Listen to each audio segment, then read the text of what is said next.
চঞ্চলকে মঞ্চে ওয়েলকাম করছি। Please welcome in the ডায়েটস রাইসুল ইসলাম চঞ্চল।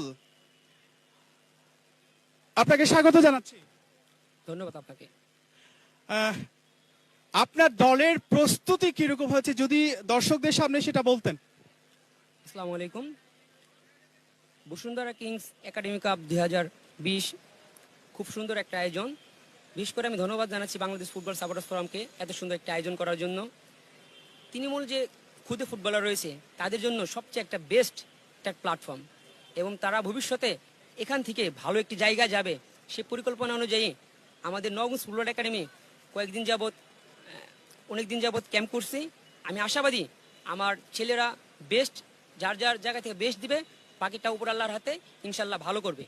আরো একটা বিষয় জানতে চাই, যেহেতু আপনার নিয়ন্ত্রণে আপনার দল গঠিত হচ্ছে এবং তাদেরকে শিখিয়েছেন কিভাবে খেলতে হবে, কিভাবে গোল করা যাবে, এই বিষয়গুলো একটু জানতে চাই যে এবারের আসরে গ্রুপ পর্ব সহ এবং চ্যাম্পিয়ন হওয়ার ব্যাপারে কতটা আপনি আশাবাদী?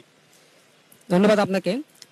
আমি 100% আশাবাদী আমার প্লেয়ার যার যার জায়গায় থেকে সে বেস্ট খেলবে, এবং ক্ষুদ্র যত প্লেয়ার তারা ফার্স্ট অনেকে ঢাকার মাঠে প্রথম খেলতেছে, হয়তো একটু নার্ভাস ফিল করতেই পারে, তো এটা কোনো ডাজ নট ম্যাটার। তা আমি চাই আমাদের প্লেয়ারগুলো যার যার জায়গায় থেকে যদি সম্পূর্ণ 100% দিতে পারে তাহলে অবশ্যই আমি আশাবাদী আমার টিম চ্যাম্পিয়ন হবে। আপনার দলের শক্তির জায়গাটা কোথায়, কোন জায়গাটাকে আপনি বেশি শক্তিশালী মনে করছেন যেটার ফলে আপনার দল জয়লাভ করার সম্ভাবনা রয়েছে? আসলে আমার টিমের মিডফিল্ডার সবচেয়ে বেটার।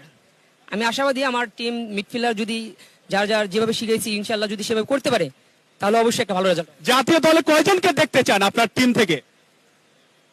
আশাবাদী তো সবগুলোই, তারপরে যার যার জায়গা থেকে সে বেটার করবে ইনশাল্লাহ সেই পাবে।